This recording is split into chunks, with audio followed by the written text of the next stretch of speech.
Welcome to LOA Today. Walt and new life coach Linda Armstrong. New to us anyway. She's been life coaching for a long time, but she's new to us. She's our new 4 p.m. Eastern Time Friday co-host. It's an exciting day when we bring on a new co-host.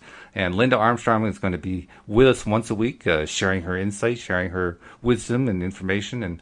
And Linda, I also have to warn you, my other co-hosts have already told me up until now I had 5 free coaching co-hosts every single week. Now I have 7 with you and Patricia Framo coming on. So you're expected to carry your part of the load, okay? Okay. No, I'm just teasing you. But it's great to have you. Thanks for joining the podcast. Thanks for deciding to do this, or at least you're trying it on a trial basis. Hopefully we're going to be able to talk you into doing this on a regular basis. But thanks for giving it a try. We appreciate it. Thanks for inviting me. I'm excited. I'm excited too. Why don't you give everybody just like a little quick potted bio? Like what are you all about? Because everybody comes at this whole topic in a slightly different way, and there are different kind of coaching modalities people do and so forth. What's your practice about, and what's your approach about? Okay, so I am a master certified law of attraction energy coach, but I add energy healing to that, and I'm certified in a bunch of modalities. So basically what I do is I clear subconscious programming so that the people I work with can step into their full potential to create a life you love. That's my website, lovemylife.coach. So I combine coaching and energy healing together to just clear the energy that's in the way, and then set my clients up for manifesting what it is that they want to create. Now, I got to ask you this, and this is like one of those little trivia things that nobody really cares about, but I care about, so that's why I'm asking it. And my thing is this: there are some people who say that there is positive energy and there is negative energy, and there are other people like me who say there's just energy. It's just a question of whether we like it or not. Which do you think is the case? I would tend to think more along your lines, although most people look at that energy that's not serving them as negative. Okay. But possibly you're coming from that angle, which I come from. There is no negative because everything is teaching you and guiding you and assisting you to expand into more of who you came here to be. Yeah, I think that's true. I think the way I look at it is there's just energy. Energy is just energy. And so there's really only one thing. The question is, how do we feel about it? Do we like where this energy is going? Then we say that's positive energy. Do we dislike where that energy is going? Then we say that's negative energy. Do we like that this is associated with this goal that we have in mind? Then that's positive energy. Do we hate the fact that this is leading up to this result we absolutely despise? Then it's negative energy. But it's still energy. It's just energy. We're just labeling it. That's all. Yeah, you're just labeling it. But the thing is that one that we want to label as the more negative energy, it does stand in the way. And so you need to know how to approach that energy and clear it. And sometimes it just takes being mindful of it. Like, okay, yeah, I'm in this lower energy. So what is it trying to tell me or teach me, or how is it supporting me in some way? Because that's an angle not everybody gets at first until they start looking at it to see why this negative aspect of my life is actually helping to make me more of who I came here to be. And I suspect that means something specific to you. Like I can think of there's a guy named Ron Howard is a movie director. Ron Hubbard. Yeah. Ron Hubbard. He was the one who wrote Dianetics. Right. And he was the one who talked about clearing all the time. I suspect your idea of clearing and his idea of clearing are not really the same thing at all. But I figured I'd ask about that. They are not the same thing, but kind of in a way, to some degree they are. To some degree. Because we all, we're a big ball of energy, right? True. Everything is just energy. Our bodies, your computer, this book in front of me, it's all little particles of energy. And so that can be worked with. So when your energy field makes up who you are, which is bigger than your actual body, when it has bits and pieces and things that are of that negative energy, that can be cleared. So I know that for a fact because I clear this stuff all the time. So, but I don't necessarily label it negative energy. It's just a lower vibrational aspect of us that can be raised to a higher level. So when you clear, what does that mean to say that you clear it? If you were trying to explain that in like physics terms, what does that mean? Okay. Physics terms I'm not real good with. Well, that's all right. I mean, I'm trying to say make it as, concrete as you can. I can tell you from experience. Yeah. So, so if someone comes to see me and they want to work on a particular something that they want to manifest in their life, but no matter what they do, they just can't seem to get to it. There's something that keeps popping up that's in the way. Mm-hmm. A lot of times that's built out of patterns, programs, beliefs that you've picked up along your way in your life from well-meaning people outside of you, be it parents, teachers, doctors, media. Mm-hmm. All of that is programming in your subconscious mind that it's running. Even if you want to say, no, I'm a happy, positive person, but then this energy comes up. Well, it's there. There's something there that's keeping you from being that happy, positive person. Mm. So I can, because, as I said, I combine energy healing. So I'm intuitive and I can tap into the people I'm working with. Mm-hmm. And I'll just know, I'll just be downloaded with information, and I might pull up an experience they had in their life, which, so maybe somebody, when they were younger, the people around them didn't support their ideas and made them feel like they could never be successful at what they would love to do. Right now, if you're a kid and you totally love something, you came here to fulfill that as part of your destiny in life, even if it doesn't seem like it makes sense to some adult or teacher. So those well-meaning people who think it's crazy, that kid could never do that, will squash that dream. But meanwhile, they grow up, they're an adult, and they have this part of them that really wants to fulfill something about this dream. But they have this negative programming. I'm going to call it negative because it's stopping them from believing that in their own true potential. Mm-hmm. So I can uncover these things and clear the energy attached to it. Okay. Clear the traumatic experience, if that's what it was that created this belief that makes them feel like they're not good enough and there's no way they can do this in life. Now, are you actually doing the clearing, or are you leading the person you're working with to clear it themselves? I'm channeling the energy that clears. You're actually doing it yourself. Wow. Yeah. Well, I mean, I can't say I'm doing it myself because I can't do it without my connection to the all that is, that energy. True. Yeah. Yeah. That's interesting. This is the first time I've heard of this particular approach with somebody who practices as a law of attraction coach. So it's fascinating to me, because everybody else I talk to, they talk about helping the person clear stuff out, or helping the person root things out and look at it and examine it and dissipate it and all that kind of thing. The difference is I'm helping them to see and clear what they weren't able to see before. But so I'm able to tap in and help them to bring up the experience that created this belief or this, limiting programming that is preventing them from getting to that desire. And that can be cleared. And so I guess it's okay to talk about what I do because you're asking me. That's true. Okay. So, if someone comes to see me, they might come in. I had a client the other day, and within minutes, she's crying in our session because this energy is coming up. And the thing is, when they come to me, it comes up because, it needs to be released, and their guides and angels are letting them know, okay, this is the time to do it. Yeah. It just comes on. So, but by the time I'm done talking to her, I can be doing this online or in person. I'm just channeling this energy, and I'm clearing the things that come to me intuitively. It's vows, oaths, and decisions. It's energy ties to experiences. It's trauma. It's adding in forgiveness. A lot of times it's because you're just holding on to something you can't forgive. So after I do all of the stuff I do, and they're a participant in that because, everybody has free will. So I can't do anything that they don't want to do. I'm always going to ask, would you like to clear this experience, or, this belief? Can we flip it, send it? Pretty much I pull the belief. It's when I do that, it's more of a theta healing technique. Pull the belief, send it to the light, and I channel what a new belief is that is then downloaded into every single cell of their body. Okay, I got to stop you there because there are a couple things I need to ask. First of all, what is a theta healing thing? I'm not sure what you said. Theta healing is a very, very well-known, popular healing technique. Okay. So it's theta healing. Well, I don't know. So you're going to have to explain it to me because I've never heard of it. So. Theta healing. Vianna Steibel is a woman's name who stumbled upon this and grew it within her own life. She had miraculous healings within her physical body by doing what she was led to understand of this modality. So basically this theta healing, what it does, you get into a theta brainwave. So you're in, kind of like in a nice meditative place where then you can make that connection to the energy outside of us that it can do the healing.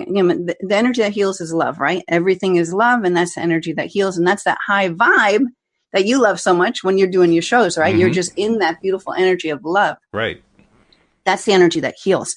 So with theta healing, you get into the place where you can channel that energy, and then you can change beliefs, release the ones that don't serve them, and put in new ones that do. And the theta pattern, that's the relaxed pattern, right? Describe as best you can. What are the different patterns here that we're talking about, just so we know what theta is compared to the others? Theta is one where you're more. So I believe alpha is when you're really consciously aware, but you're in this great state of energy. Theta, you're a little bit more out there. You're out there, like most of law of attraction practitioners. We're out there. Yeah, we're out there. You're in that. When you're really in that really high vibe. So you're there, and you're very conscious. It's just another brainwave state, and actually, I can't really scientifically tell you the difference between all of them. Some are deeper, more like a sleep state. So the theta is it's that place where for me, it's just that, like, it's like when I'm doing this work, I am just so in this energy of expansion and love that is not my normal walking around state. Well, that leads to my other question, which is, okay, you're talking with somebody, you've identified some energy that needs to be cleared, you decide you're going to clear it. Is there any way you can describe experientially what's it like when you're clearing? Okay. For the person who I'm working with? No, what's it like for you, from your perspective? For me? I'm just channeling. Like I actually feel like I'm high after a session, because I'm just in this expanded energy where, like if you meditate and you get to that place where you can't even feel your body anymore, it's just this really, you feel so much bigger than you are, because your energy is so expanded. You become more of the fullness of the actual you, not the you that's the part of you that's in your body.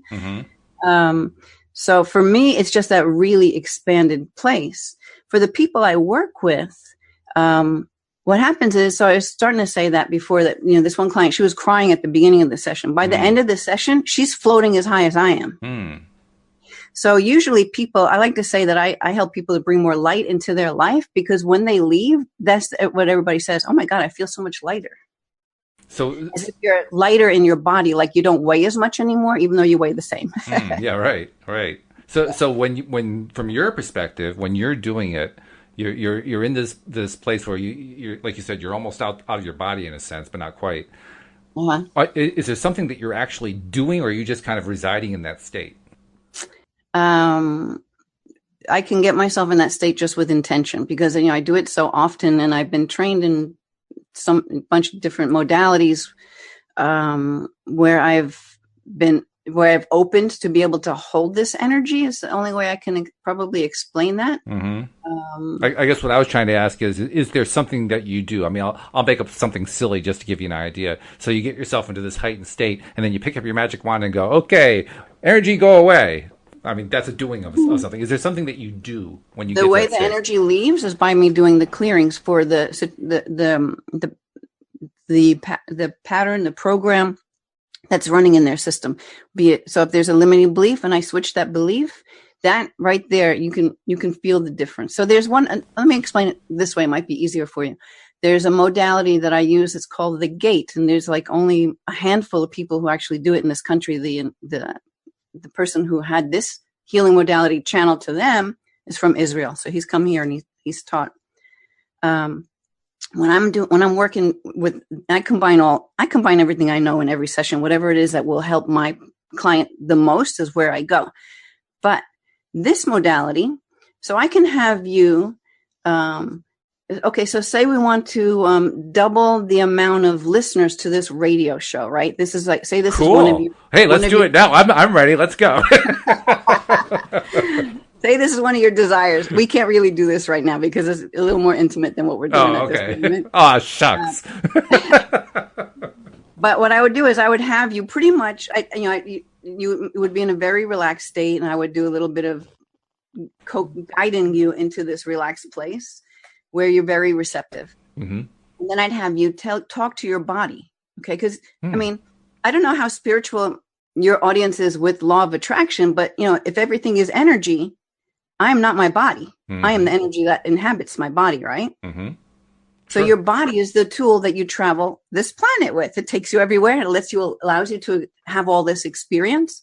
So we work with the body. So I would have you talk to your body, like even internally, you just kind of tell your body, show me how it would feel and what it would be like in general as I double my listeners on my radio show and blah, blah, blah, whatever else you want to say. Okay. So, and then I have you sit with that.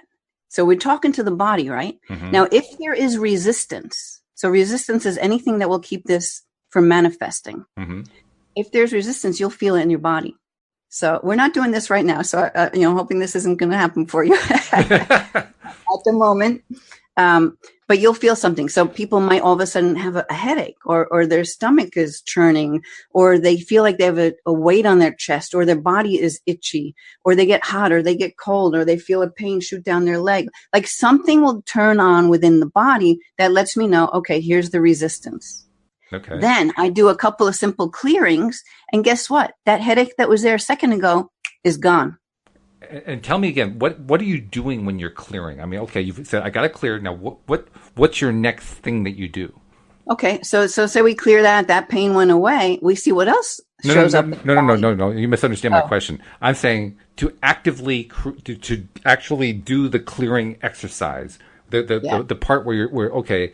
Here's the before clearing. I'm doing my thing, and now I'm after clearing. What's the doing my thing that gets you from before to after? The doing my thing is my connection to that healing energy that comes through that is much wiser than I am. So you're just staying in that connected mode. You're not really doing anything. I'm just channeling. You're just staying there. I'm channeling, and I'm being guided as to what things to help them to clear. So you're pointing out, okay, this needs to be cleared. Well, yeah, as soon as you feel with that particular modality, as soon as you feel something going on that doesn't feel comfortable in your body, if it feels good, that's great. It means you have nothing blocking you from this manifestation. Okay. But things will turn on, and then as they do, I'll clear them. And it might turn on differently. Then they don't have the headache. Now all of a sudden they got a pain in their neck because there's more energy there that needs to release. So the body is being released from the cells of your body. Because we hold this stuff. This is our vehicle, right? So that's why I look at energy healing like a tune-up. But what I love about what I do is I take it that much further, and that everything I do is geared towards manifesting what you want. Because there's no way I could ever let go of that LOA part of me, because it just is, right? Yep. Absolutely. So I pretty much help people to be able to work with it in an easier manner. Because, I mean, when I was first learning all of this, you stumble up on all these things and you feel like you can't do it. Law of attraction doesn't work. Yeah, right. Yeah. It's a very common reaction, especially if you're not in the right frame of mind, if you're not in the right emotional space. Yeah, you're not getting the result that you wanted. Well, this stuff doesn't work. Throw it in the wastebasket. Well, this stuff is working because all you're seeing is I'm not getting this stuff that I wanted. That's right, yes. Which is really, that sometimes pisses me off, I got to tell you. Well, that's where we have to respect this law of attraction. It's like, okay, buddy, I'm working with you. Okay, I know my neck. I'm thinking about how it can't be. Of course, I'm going to get more. It's that big thing going back. The universe knows one word. Yeah, this is very true. Yes. Yes. Right. Yeah. I'm never going to get there. Yes, you're never going to get there. So, that's where we work on clearing. So you've mentioned a couple of your influences, people who you've learned from and so forth. Are there any other influencers in your life, people you've learned method from or theory from or whatever that you really, you keep going back to over and over again? I guess the biggie of always is going to be Abraham, because that got the whole ball rolling. Yeah. And then there have been many different teachers, that I've come across I've done a lot of courses. So every one of them, there's great books out there. So there's no one person, and it's pretty much everyone. I mean, you can go down the list of all those books that have been written out there that are very popular. Everybody has probably read, and those great influencers. Sometimes you get one little thing from a book or a movie, and then that's amazing. It's true. And by the way, speaking of books, I should mention, Linda is also a contributor to the book we just finished back in May called Your Daily Dose of Happy, Real Success Stories of the Law of Attraction. And you actually had 2 stories, didn't you, in the book? I think you did. I did, yes. You did. One was about the karate story, which I love. And I'm trying to remember what was the second one? I'm trying to remember what the second one was. The other one was my dream house. Oh, the dream house. That's right. Yes, that's right. Yeah.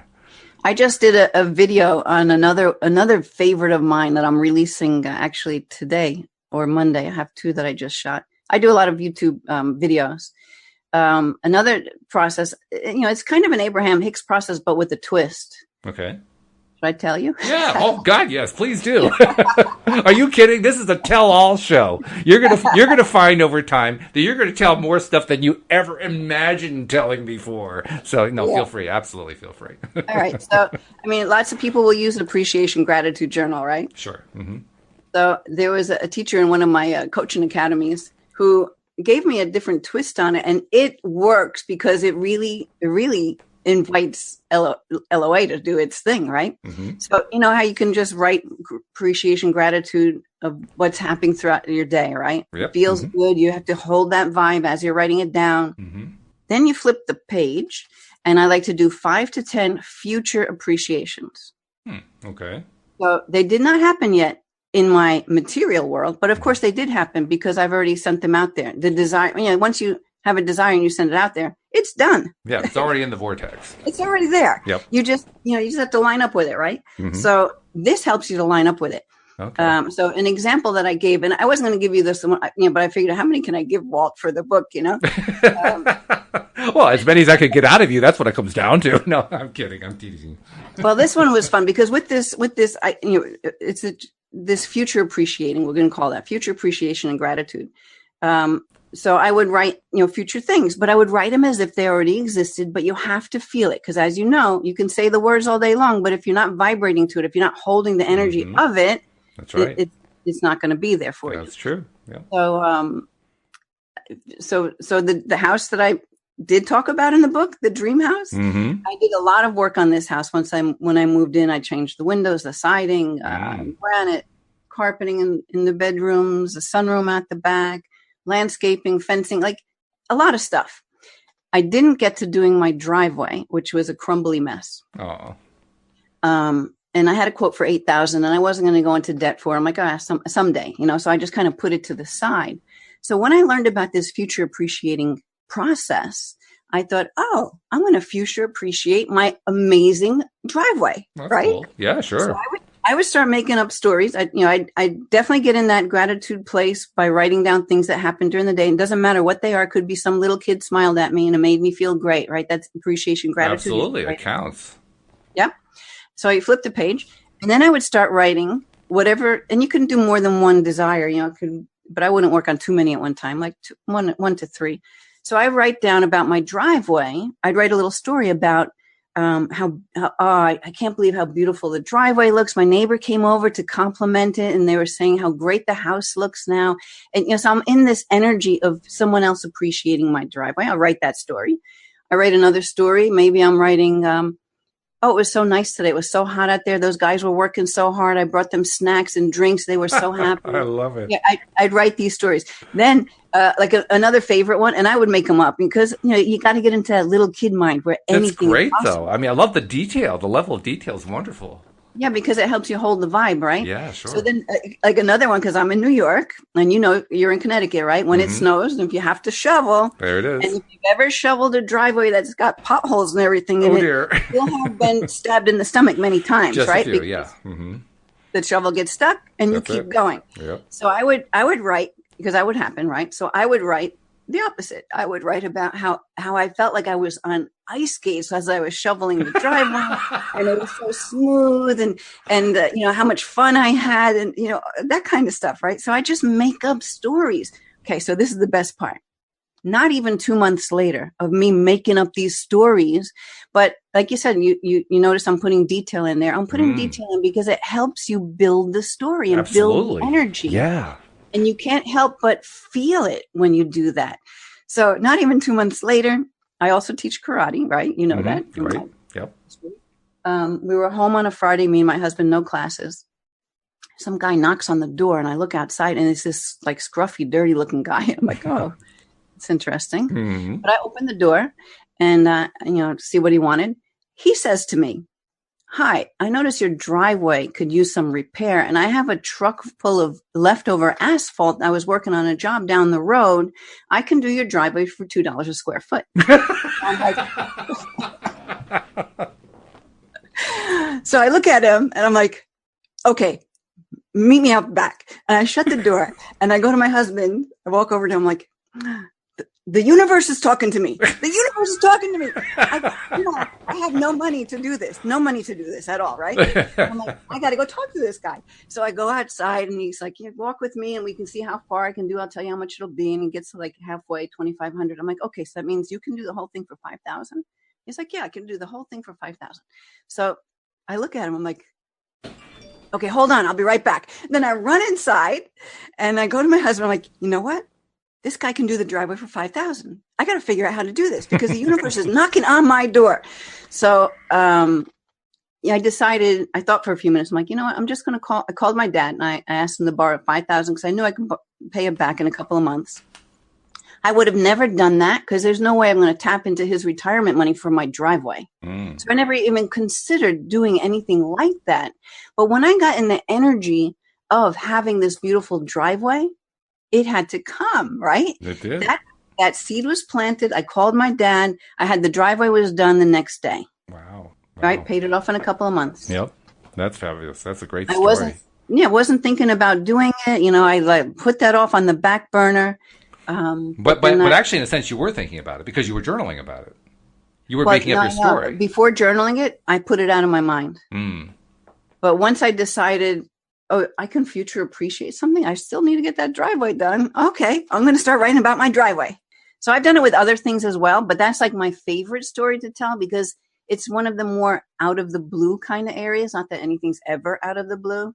But this guy showed up on my doorstep. Yeah, that's nice. Someone you wouldn't normally even want to open the door to because he was scruffy and dirty because he just was doing a job. He was doing a driveway, right? Yeah, it's funny though. Do you run into situations where you're, I'll just say it in Abraham terms, you're running into resistance about the thing that you're trying to future tell the story about, so that you have trouble telling the story? No, because when you future appreciate, you just have to get into that creative mind. We are all very creative. Whether you think you are or not, you are extremely creative and you can tap into that part of you. So if you have trouble with that, just pretend you're 4, 2, 3, and start making up stories. No one has to see it, right? You're just doing this. It's your own little game that you're playing. Does that answer what you just asked me? Yeah, I think it's a good way to do it. Treating it like a game, because when you treat it like a game, then it's not so serious, and so now it's not like a do or die situation. Oh, if it doesn't come true, I'm so disappointed, and all this other stuff. Now, now it's just a little childhood game, and you have nothing to lose. What do you have to lose? While you're writing the story, it feels good. If it doesn't feel good, it's not going to work. Right. So you have to get yourself into that place, like watching a movie. You get so sucked into the movie. You feel everything happening with every character, right? You just do that with yourself. So it sounds like the 2 keys to the approach that you take is first getting yourself into that, what Abraham calls the high-flying place, the high vibration, the feel-good place where you're feeling great. Yeah. And that's what you're doing with the first part of your journaling. Just by appreciating all the stuff that's going right, you're getting yourself feeling really, really good. And then once you're there, then you're doing your dream storytelling, or your future storytelling, where you're kind of just making stuff up and willy-nilly, like, just whatever comes to mind, you put down, that kind of thing. Right. Okay. And you know what? We live our stories, right? So if there is something you're living in your life and that's not working for you, you just got to change the story. They teach us that. We talk about that on the podcast. All the different co-hosts have their own angles on it and so forth. It's such a simple concept. And yet, it's amazing how often we human beings trip on it. It just blows my mind off when we do that. But I think me too, by the way. But maybe then you have to also bring in that playfulness for it. So, like, I'm at a point right now where it's something. There's like 2 things I'm working on in my life that are a little bit heavier. And so when I feel that energy come over, I can flip the vibration pretty quickly now. And so the reason why I'm saying that is because it just takes practice to shift your mindset or the story, to let yourself kind of be free of that story for even the 10 minutes that you're journaling or whatever it might be. Mm-hmm. Just kind of live the dream, like, because, you just have to keep focusing on the thing we want. But if you can live it in your mind, I mean, everything's born out of thought, right? So you just change the story. And before, so someone asks you how you're doing, right? And you're like, oh God, I'm miserable. This is happening. Stop telling that story. Just stop it. Did you ever see that Bob Newhart clip? Which one? The one that's Stop It, because he's the shrink and the woman comes with the problem. No, I don't think I know that one. Okay, I'm not even going to tell you. Anyone listening, just go and Google Bob Newhart Stop It, and you will just love this, because he summed it all up in this little comedy skit. Okay, I'll have to check that one out myself. So stop it. So stop telling that. It's a fun story. You'll enjoy it. But it just, to me, every time we talk about something like this, that clip pops in my head. I can imagine. Yeah. Just stop telling that story. Rewrite the story. Aren't we the architects and writers of our own life?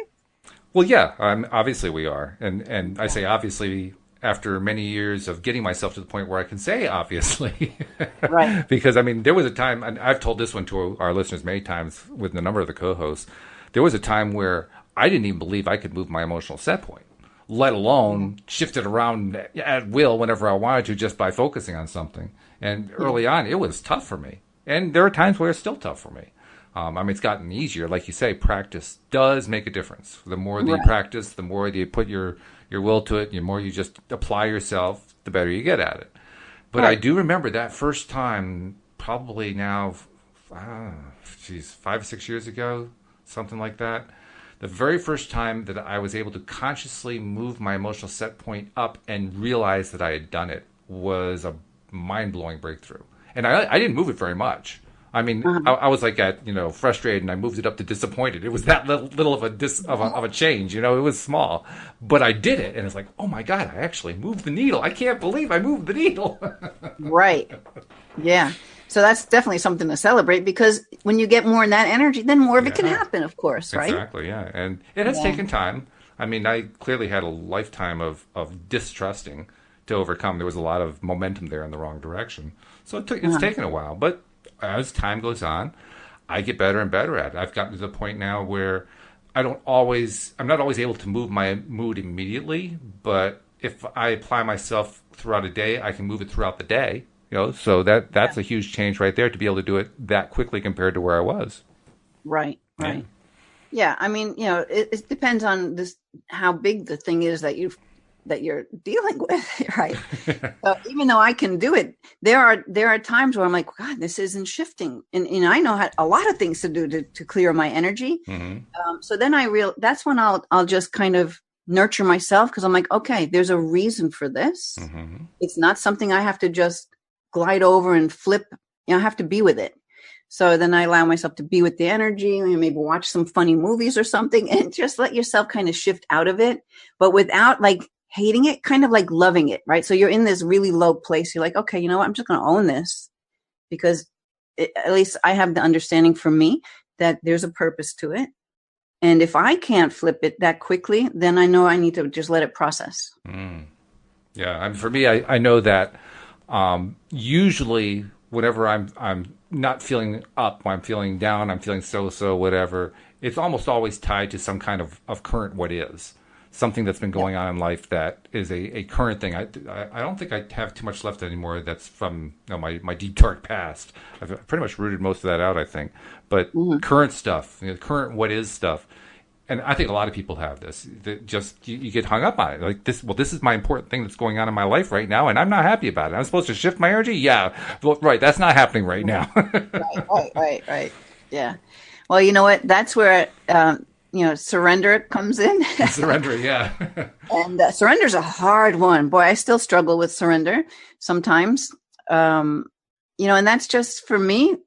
It should be easier for me to surrender, because I know what it feels like to have that energy flow through me while I'm doing healing work. Yeah, I mean, you would think so, but I just learned that every time that I develop some new aspect of the overall skill set, so to speak, I recognize I've developed this new skill set, and then I say to myself, well, if I can do that, I should be able to do, if I can do A, I should be able to do B. And yet when I'm sitting there knowing how to do A, B still seems a mile away.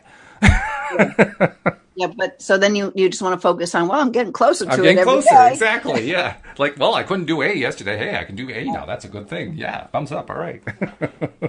So the thing with the surrender that I've actually, still working with, and even though I know this, you just, I mean, I don't know if you ever get to this on your show about the support you have in spirit. You have guides. So sometimes you just need to surrender the thing to spirit to just help you, to clear it for you, to send you in the right direction, to give you a sign. You can ask for signs, you'll get signs. Mm-hmm. That's like really taking it off your shoulders. Oh, yeah. And when you can just do it with that, because there's resistance, like, oh, yeah, like there's really guides out there. They're going to take this thing from me. What are they, like little pixie fellows or something? Yeah.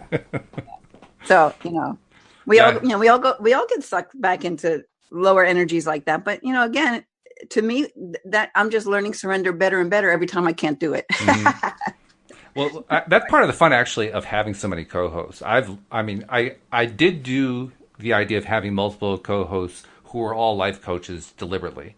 But the unintended consequence of that was all the wonderful perspectives that come into it. So, for instance, as I think about them, like Wendy Dillard, who used to do this time slot, and she's now doing the Tuesdays and Thursday time slot. And by the way, I should take a moment and just tell everybody what's happened with the schedule. The schedule is pretty much the same as it always was. Linda's now going to be doing the Friday afternoon slot. Patricia Framo's joining us. She's going to be doing the Monday afternoon slot. Cindy Chavez, who does Tuesday and Wednesday morning, she's also going to do the Wednesday afternoon slot. Wendy's going to keep doing the Tuesday and Thursday slots. So we all the slots are remaining the same. We're just kind of shifting things around, mainly because Wendy was finding 5 days a week was more than she wanted to do. She wanted to keep doing it. She just wanted to do it 2 days instead of 5 days. So we were accommodating that. And in the process, I'm getting 2 new people to have perspectives from, which is what I was referring to a moment ago. Those perspectives are huge. So like with Wendy talks a lot about connecting with her inner being, kind of similar to what you're talking about with spirit guides. Mm-hmm. And she has, it's amazing just in the time that she and I have been doing the show, the degree to which she's evolved with her ability to carry on these communications. I mean, she's like having full conversations virtually every day. And I'm thinking, wow, I really want to learn that skill. That's one heck of a skill.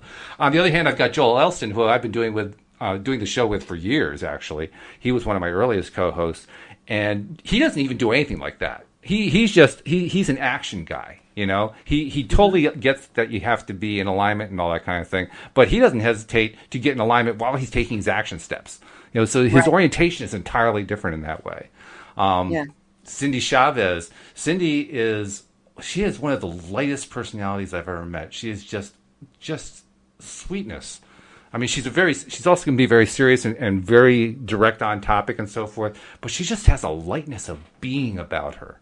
And, so I don't know that we actually talk a whole lot about inner being. I guess we do sometimes, but more she's talking about it in terms of, just what she's saying and what she's getting out of it and how it turns into whatever it's turning into. She doesn't actually spend a whole lot of time talking about, well, this is what my inner being said to me. It's just not her way of expressing things. Right. With Tom Wells, Tom and I, basically, we're exploring all kinds of aspects of how do we tap into energy? What does source energy mean to us, and all that kind of thing.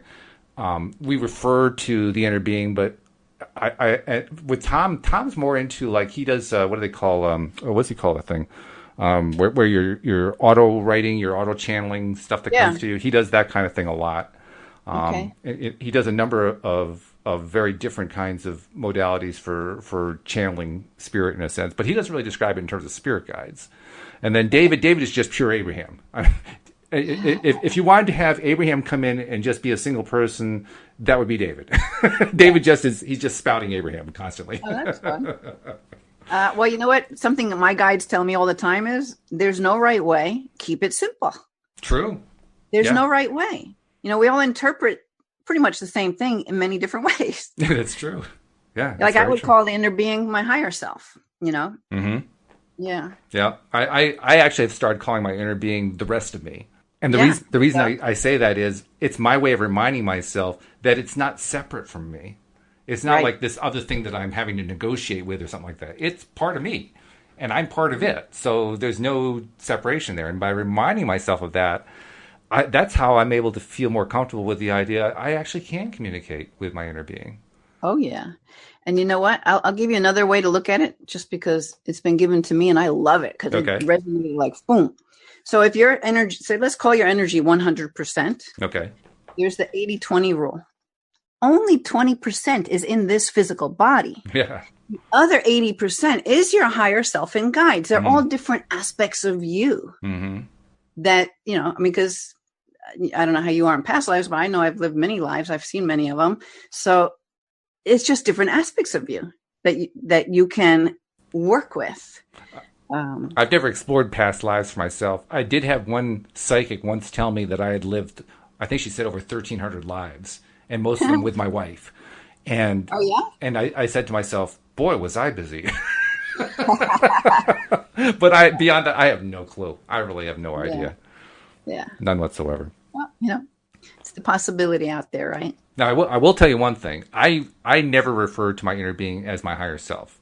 Not that I think there's anything necessarily wrong with the term, but for me, I don't like the term because to me it implies, well, that means my physical side is my lower self. I don't want to think of my physical side as my lower self. So that's why I don't Yeah. like the term.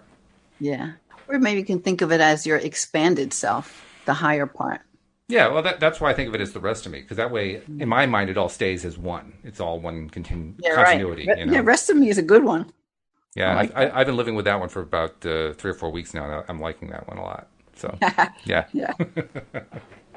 So this is good. I do want to take a moment. This is not normally the time I do this. I sometimes do it like the 20 minutes after the hour. Sometimes I do it close to the end of the hour. But I always like to take one moment during the show to remind people who are new listeners, because we do get new listeners, checking us out periodically. If you're enjoying what you're hearing here, let me tell you, every single episode is just as powerful, and it's all different. Every single time it's a different topic, a different exploration. And you want to get all of them coming to your smartphone or to your tablet or whatever device you're listening on. And the reason we know you want to do that is because we have a whole bunch of subscribers who do exactly that. I mean, Linda, literally, we have found just through the numbers that we're able to track in terms of downloads and so forth, we know that on average, both subscribers and non-subscribers combined total, on average, our subscribers, our listeners listen to 30 to 45 episodes a month. Wow. And we know that they're listening to at least 90% of the episode every time. Wow, that's beautiful. So people are really digging it. And they don't people are not going to spend their time listening to this stuff unless they're really getting a lot out of it over and over again. I really believe it's because they're getting their daily dose of happy. But we actually have had people call in, and they've given us a variety of reasons why they listen. And they're all very positive reasons. My point is, if you're not yet a subscriber, you really want to do it. It's going to pay off for you big time. And the best part is that it's so darn easy to do. You just go to the homepage of our website, loatoday.net. Right below the main player, if you're listening to this live, you'll be listening on that player most likely. Right below that are instructions on how to connect in case you ever want to call in. And just below that are instructions of how to subscribe to the podcast. It takes about a minute to do. It's really quick. It's so easy. It's free, doesn't cost you anything. And when you're done, you'll get every single one of the 45 episodes that we do every single month coming right to your device so you can play them anytime you want to. And Linda, you know what we get a lot of? We get people telling us that they binge listen. They'll save up a whole bunch of them, and then they'll spend an entire day just playing one episode after another. Oh, really? Which That's blows awesome. my mind. I mean, I was like, holy cow, this is great, but wow, I never expected that. You know what? It's like you're keeping it real. You're making it easy to absorb, in my opinion. Well, yeah, because, first of all, I really am serious. Well, I'm also laughing about it, but I'm serious when I say this is your daily dose of happy. We want people to feel happier when they come away from this. The only way that I know to do that is to be real. If I tried to be, flighty and airy-fairy, I wouldn't even buy into it. I'd be quitting the whole podcast. I'd be done with it. I want it to be real. In fact, I don't shy away from going after the tough issues, the tough parts of the whole topic and so forth. I love diving into the stuff that the gurus don't want to take any time on, but I love because that's where all the fun is. I want the fun.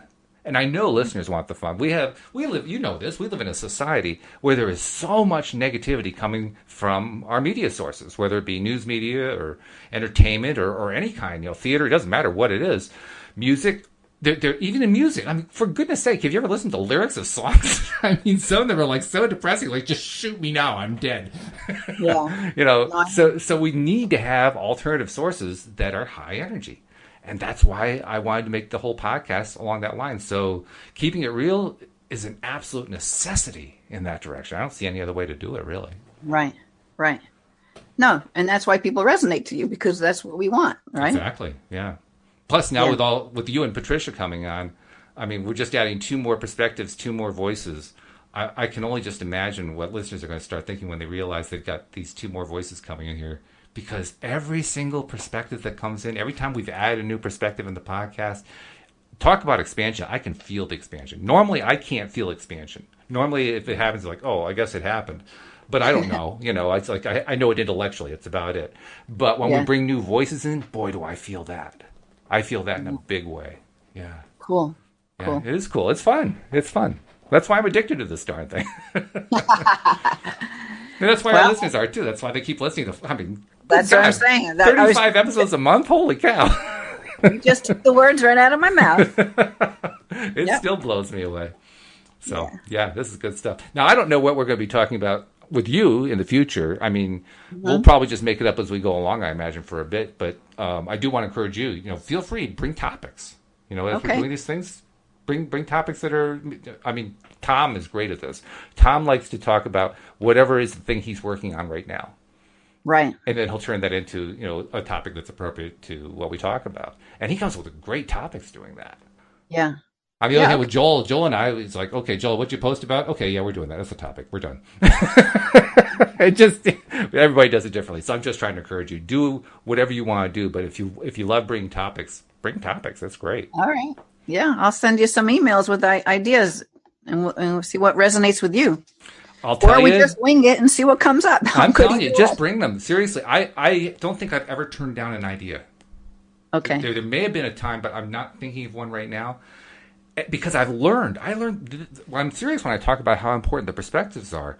To me, I've learned that if I just trust that whatever that person's perspective is going to bring something cool, then anything goes. Literally anything they want to talk about goes.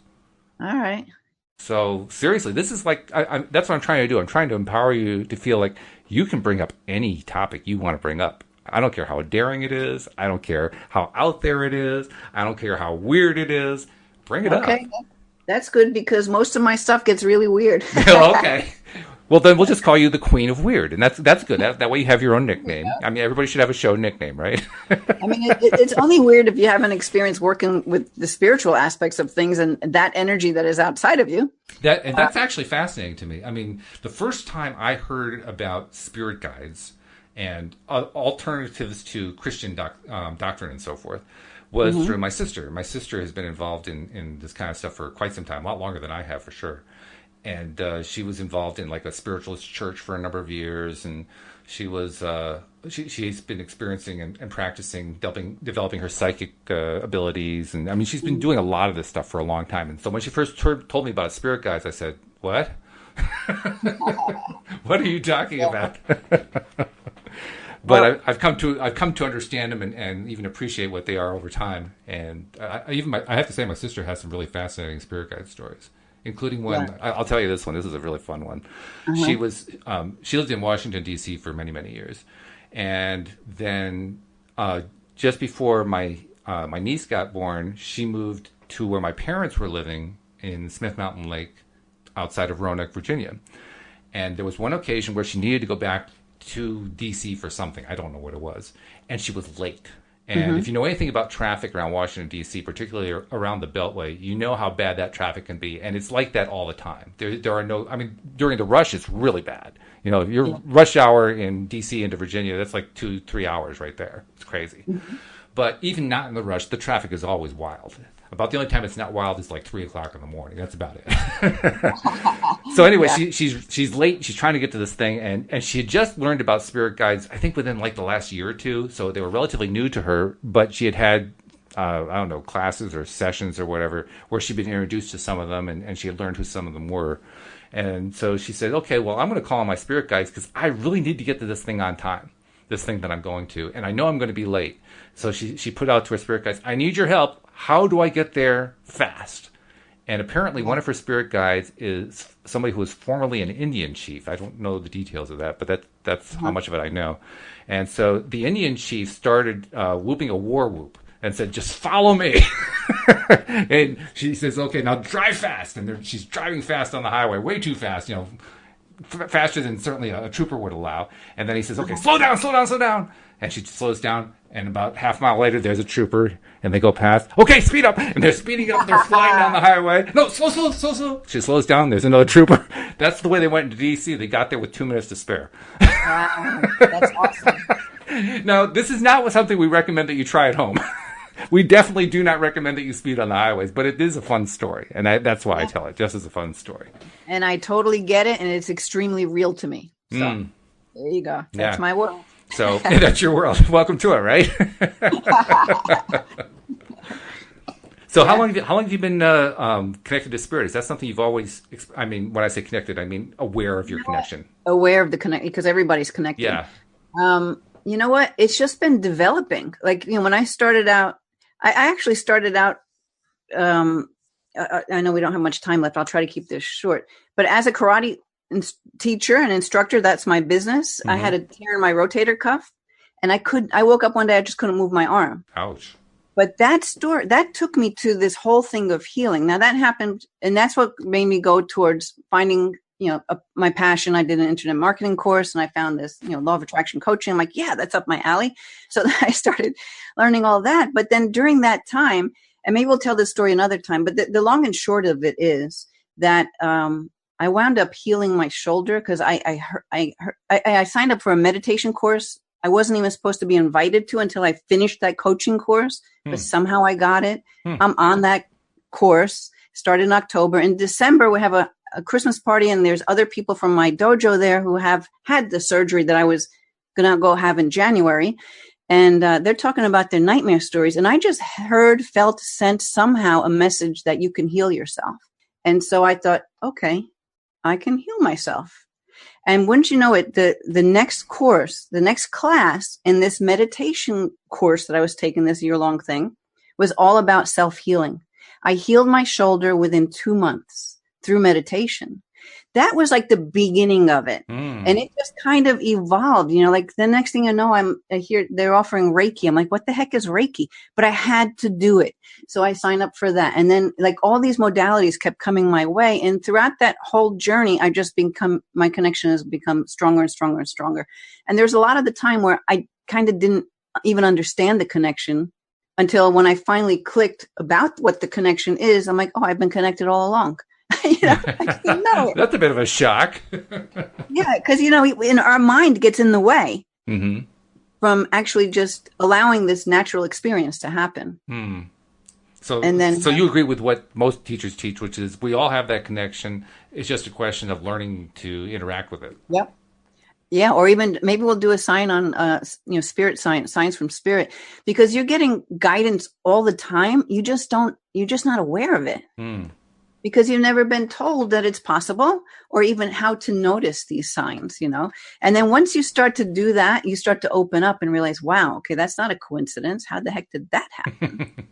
Right? Well, that's the one thing that has happened with me. I can't say I totally have figured out the spirit connection for myself. I mean, sometimes I'm able to pick up signs or messages or whatever, but I'm still, I consider myself a novice in that sense. But on those occasions where Louise and I really need to manifest something. Very often they're like almost extreme conditions. We got to have this. When those things happened, and in fact, one of them was the last story that I wrote into the book that we did. When they happen, the way that they happen are so serendipitous, so out there. I mean, my favorite way to describe it is, if a Hollywood scriptwriter were to write the script the way it happened, the script would be rejected as unbelievable. Well, you know what? And there is your connection, which is always just, sometimes I got to prove it to you in a bigger way, right? Yeah, right. Well, sometimes I need like a little 2x4 or something like that. Wake up over here, Walt. Yeah. Yeah. But Yeah, yeah, that's all it is. that's the Yeah. thing that really just blows my mind. How when stuff starts happening because I'm in the right place, I never can predict how it's going to happen. I've tried. I've tried Uh-huh. so hard. Map it out in my mind. Oh, it's just going to happen this way. It never works the way I map it. Not even Yeah. close. Yeah. But if you're holding the energy of it, we don't have to know how it happens. We just No. have to know we're going there. Yeah. And then hang on. That's my Yep. best advice to anybody. Just hang on. It's going to be quite a ride.